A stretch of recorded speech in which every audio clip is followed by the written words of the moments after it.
जय हिंद दोस्तों, यदि आप रेलवे में जॉब करना चाहते हैं, रेलवे में जाना आपका सपना है तो वीडियो को अंत तक देखिएगा। यदि आपका दोस्त यार कोई भी रेलवे का नौकरी करना चाहता है तो वीडियो को उसके पास फॉरवर्ड कर दीजिएगा।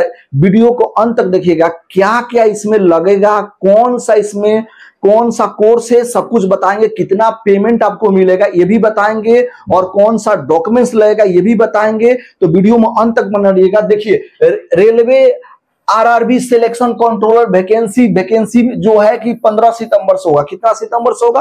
15 सितंबर से इसका फॉर्म अप्लाई होगा, और टोटल सीट 368 है। 368 पर से मत जाइएगा, 368 सीट, लेकिन ये 368 जबरदस्त मतलब पोस्ट है, जबरदस्त पोस्ट है। और आपको सैलरी 55 से 60 हजार के बीच में मिलेगा। आपका सैलरी कितना मिलेगा? 55 से 60 हजार के बीच में मिलेगा।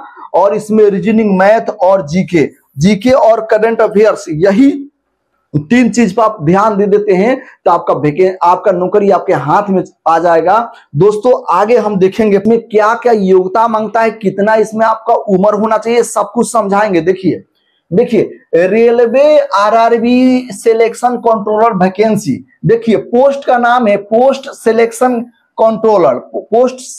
कंट्रोलर उसका नाम है, वैकेंसी का नाम है। और विभाग क्या है? भारतीय रेलवे। कौन निकाला है? भारतीय रेलवे ने निकाला है। किसने निकाला है? भारतीय रेलवे ने। और देखिए सबसे पहला बात, जब भी एग्जाम होता था तो कौन सा से एग्जाम लेता था? तो एनटीपीसी, आपका रेलवे का एग्जाम कौन कराता था? एनटीपीसी कराता था। लेकिन अब एनटीपीसी नहीं कराएगा, इस एग्जाम को एनटीपीसी नहीं कराएगा। खुद ये भारतीय बोर्ड जो लेगा वो आरआरबी यानी रेलवे लेगा। क्या लेगा? ये खुद भारतीय बोर्ड रेलवे लेगा, ये किसी और को नहीं देगा। ठीक है ना? यहां देखा जाए टोटल पोस्ट कितना है? टोटल पोस्ट 368 है। कितना? 368। लेकिन 368 पोस्ट पूरा का पूरा जबरदस्त है। पूरा क्या है? जबरदस्त है। हम देखिए अप्लाई डेट, अप्लाई आप कब कर सकते हैं? तो 15 सितंबर से लेकर और 14 अक्टूबर 2025 तक इसका लास्ट डेट है। 15 सितंबर से स्टार्ट होगा और 14 अक्टूबर तक, यानी लगभग मतलब मान लीजिए कि 1 महीना आपका, 1 मंथ आपका ये चलेगा। सैलरी देखिए 55 से 60 हजार, 55 से 60 हजार। लेकिन आप जब नोटिफिकेशन पढ़िएगा तो उसमें सैलरी केवल आपको बेसिक सैलरी, बेसिक पे कितना बता रहा है? 35,400। तो 35,400, लेकिन यहाँ 55 से 60 हजार हम बताए तो आपको लगेगा कि हम ज्यादा बताए। नहीं, आप जब रेलवे में जॉब कीजिएगा ना तो टीए, डीए, बात समझे ना, एचआरए, भाता, ये सब मिलता है, सब मिलकर आपको 55-60 हजार के लमसम में पहुंच जाएगा। ठीक है, अब आगे देखिएगा, ज्यादा समय नहीं लेंगे, एकदम कम समय में बताएंगे। वीडियो को अंत तक देखिएगा। देखिए यहां पर देखिए, अगर एज देखा जाए तो एज क्या होगा? देखिए 1/1/2026 यानी 1/1/2026 तक आपका उम्र कितना हो जाना चाहिए? उम्र आपका 20 वर्ष हो जाना चाहिए। कितना हो जाना चाहिए? 1/1/2026 तक आपका एज जो है 20 वर्ष हो जाना चाहिए। देखिए जनरल कैटेगरी का जो बच्चे होंगे, जो जनरल के बच्चे होंगे, उनको 20 वर्ष से लेकर 33 वर्ष की उम्र के बीच होना चाहिए, यानी 33 तक होना चाहिए। 34 के जो बच्चे होंगे वो ये फॉर्म नहीं अप्लाई कर पाएंगे। ठीक है, तो उनके लिए ये 20 से। और ओबीसी को देखिएगा, ओबीसी के लिए भी यहां पर आपको सेम टू सेम दिख रहा है। लेकिन ओबीसी के हर एक फॉर्म में 3 साल का क्या होता है? उम्र में क्या होता है? 3 साल का छूट मिलता है। कितना साल का छूट मिलता है? 3 साल का। तो 20 से 33 तो सबके लिए है, जनरल के लिए, सामान्य के लिए है। लेकिन ओबीसी को इसमें 3 साल ऐड कर दीजिए। जब इसमें ओबीसी को आप 3 साल ऐड कीजिएगा, आप 3 साल ऐड कीजिएगा तो 33 से क्या हो जाएगा? सीधे क्या हो जाएगा? 36 हो जाएगा। क्या हो जाएगा? 36 हो जाएगा। ठीक है, और एससी एसटी अगर देखिएगा तो एससी एसटी भी 20 से 33 के बीच में है। लेकिन एससी एसटी को क्या आरक्षण से 5 वर्ष का क्या होता है? छूट मिलता है। तो जब इसमें 5 वर्ष आप जोड़िएगा तो कितना हो गया? कितना हो गया? इसमें आपका 38 हो गया। कितना हो गया? 38 वर्ष हो जाएगा। यानी 20 से 38 वर्ष का कोई भी व्यक्ति होगा इस फॉर्म को अप्लाई आसानी से कर लेगा। ठीक है, देखिए फॉर्म भरने में आपको फी कितना लगेगा? सबसे पहला बात, फॉर्म भरने में फी कितना लगेगा? तो रेलवे अभी तक फी का मतलब यथी नहीं किया। इसका मतलब ये अभी तक इसका जो ये वैकेंसी आने वाला, अभी तक फी के बारे में नहीं बोला, लेकिन हम अनुमान तो बता रहे हैं। क्योंकि रेलवे का जब भी वैकेंसी आया है तो 500 के लगभग में रहा है। तो 500 मान लीजिए कि आपसे फी ले रहा है। और ये जनरल और ओबीसी के लिए और एससी और एसटी के लिए फी कितना लेगा? 250 लेगा। लेकिन रेलवे का एक नियम है, यदि आप एग्जाम सेंटर में बैठते हैं तो इसमें आपको 400 रुपया रिटर्न हो जाता है। कितना रिटर्न हो जाता है? 400 रुपया रिटर्न हो जाता है। और इसमें आपका 250 का 250 रुपया 250 रुपया रिटर्न हो जाएगा। एसी एसटी को 250 का 250 रुपया रिटर्न हो जाएगा। अब हम बताएंगे आगे, आगे देखिएगा, आगे हम बताएंगे। देखिए एग्जाम प्रोसेस क्या होगा, यानी एग्जाम प्रोसेस यानी सिलेक्शन प्रोसेस क्या होगा, ठीक है, इसके बारे में हम बताएंगे। देखिए इसमें 2 प्रकार से एग्जाम होगा। कौन कौन? 2 प्रकार से एग्जाम होगा। एक होगा CBT 1। CBT 1 में आपको 100 क्वेश्चन रहेगा और 100 मार्क्स का रहेगा। 100 क्वेश्चन रहेगा और 100 नंबर का रहेगा मेरे प्यारे भाई। तो इसमें रीजनिंग, मैथ और जीके और सीए का मतलब करंट अफेयर्स, ठीक है। तो देखिए, तो यहां पर देखिए रीजनिंग का क्वेश्चन आपका 30 क्वेश्चन रहेगा और 30 नंबर का रहेगा। मैथ का आपका 30 क्वेश्चन रहेगा 30 नंबर का, और इसका आपका 40 क्वेश्चन रहेगा 40 नंबर का रहेगा।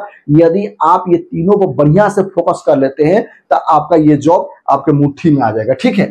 अब देखिए यहां पर, यहां CBT 2 को अगर देखिएगा तो ये 120 क्वेश्चन का आएगा। कितना आएगा? 120 क्वेश्चन का, जिसमें रीजनिंग 35 होगा और मैथ भी आपका 35 होगा और जीके आपका 50 होगा।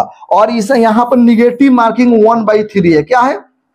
निगेटिव मार्किंग जो है 1/3 है। देखिए जब नोटिफिकेशन आएगा तो हो सकता है कुछ इसमें चेंजिंग हो, लेकिन अभी तक हम इसको इसलिए बता रहे हैं क्योंकि संभावित जितना भी एग्जाम हुआ रेलवे का, सब में वही आपका पैटर्न रहा, उसी पैटर्न पर आपको बता रहे हैं, ठीक है।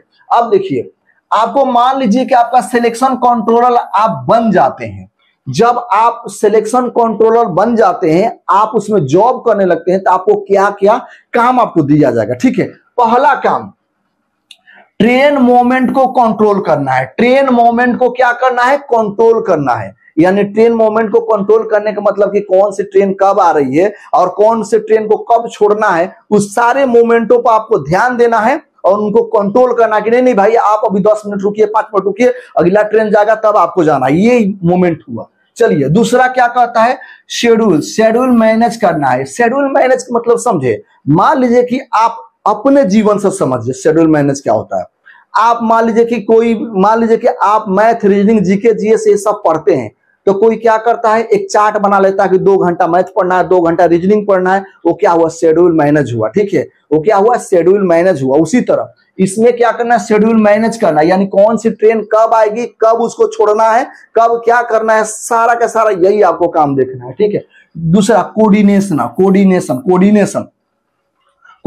बना के रखना है। मतलब जितने अधिकारी आपके ऊपर है, मतलब आपके सीनियर है, उनसे कोऑर्डिनेशन बनाना है, और जितने आपके नीचे स्टाफ करते हैं सबसे, कि तुम स्टाफ को देखना कि भाई तुम कहाँ हो, देखो वहां पर ट्रेन आई है, ये आई है, मतलब पूरा कोऑर्डिनेशन। यानी कहने का मतलब सब पे ध्यान देना है, बात समझ, सबको बताना है। यानी कहने का मतलब कि एक परिवार का मुखिया जब परिवार में रहता है तो सबके साथ कोऑर्डिनेशन बना के रहता है कि हर एक व्यक्ति क्या कर रहा है और सब व्यक्ति के मन में क्या चल रहा है।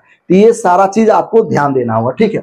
और देखिए इमरजेंसी हैंडल आपको करना है। इमरजेंसी हैंडल का मतलब समझ रहे हैं ना, कि कोई भी मान लीजिए कि अचानक एक ही बार में 2 ट्रेन आ गई और थोड़ा सा दूरी पर है, तो उसको कैसे हैंडल करना है, या कोई घटना घट गया तो उसको कैसे हैंडल करना है, ये सब आपको हैंडल करना है। तीसरा, सेफ्टी सुपरविजन, स्टाफ सुपरविजन मतलब स्टाफ जो आपके नीचे स्टाफ काम कर रहे हैं उसको एकदम मतलब बढ़िया परफेक्ट तरीका से काम आपको करवाना है, कि कौन स्टाफ कहाँ, कोई स्टाफ कहीं सो नहीं न गया, कोई स्टाफ कहीं से भाग नहीं न गया। इसलिए आपको हर एक स्टाफ पर क्या करना है, मतलब ध्यान देना है। सेफ्टी लॉ फॉलो, यानी सेफ्टी का जो जितना भी नियम लिखा हुआ है सबको फॉलो करना है और करवाना है, ठीक है। ये नहीं कि ट्रेन आ गया कोई जाकर कहीं सोया हुआ है, तो ऐसा नहीं होना चाहिए, ठीक है। और नेक्स्ट क्या कहता है? रिपोर्टिंग सीनियर, यानी ये सब के सब रिपोर्टिंग आप किसको करिएगा? सीनियर को आपको रिपोर्टिंग देना है कि भाई ट्रेन आई है, जितना भी काम है आपको सीनियर को बताते रहना है, ताकि सीनियर का जो आगे काम है वो भी अपने ऊपर जितने भी अधिकारी है उनको वो ये बात ट्रांसफर करे। वीडियो कैसा लगा? वीडियो अगर अच्छा लगा तो वीडियो को शेयर और लाइक और सब्सक्राइब कर लीजिए और अपने दोस्तों तक शेयर कर लीजिए। वीडियो कैसा लगा कमेंट बॉक्स में जरूर लिखिएगा। कोई भी वैकेंसी आएगा सबसे पहले सबसे पहले नोटिफिकेशन आपके इस चैनल के माध्यम से जाएगा। तब तक के लिए अलविदा लेना चाहते हैं। वीडियो को अंत तक देखें, इसके लिए बहुत बहुत धन्यवाद। जय हिंद।